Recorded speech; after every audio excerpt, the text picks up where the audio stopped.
The Fountain, Day 146. Attitude is everything.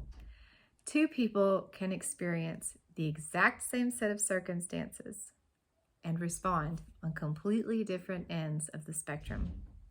One can face trials and find strength they've never known before.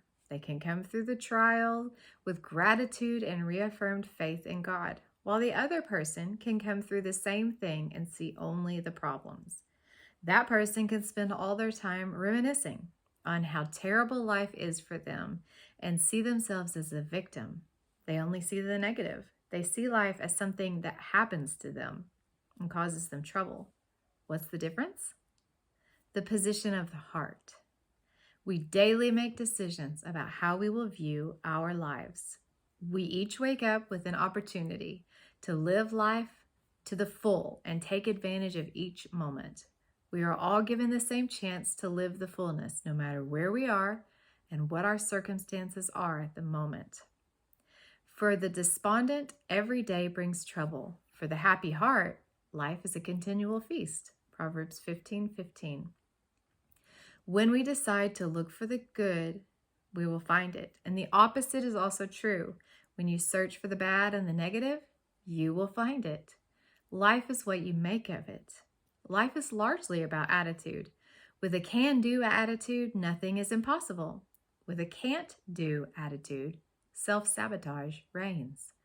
A joyful heart is good medicine, but a crushed spirit dries up the bones. Proverbs 17, verse 22. Our health is directly influenced by our attitude as well. That's something to really stew upon. Positivity has enormous repercussions in our lives in so many different ways. I want to take today again, reinforce the truth that when we focus on God over our circumstances, our lives are much more peaceful and secure. When we take our eyes off of God and look around at earthly things, we are much more likely to begin to feel fear and anxiety and lose trust. When we ask God to give us his view of life, we will find victory. No matter what, victory is always possible in one way or another. When God reigns over our mind, our attitude is more heavenly aligned. I encourage you today to take time to assess where the majority of your thoughts are focused. Have you lost sight of God? Have you glorified earthly problems over God's sovereignty? Do you truly know and believe that nothing surprises God? Do you truly know and believe that God makes a way for you no matter what?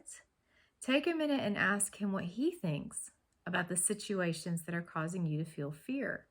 Then live like you believe his goodness. Our hope is God. He alone can untangle this earthly mess. So what if instead of hitting away his hand and staring at the mess while fretting, we keep our eyes, hearts, and minds focused on him?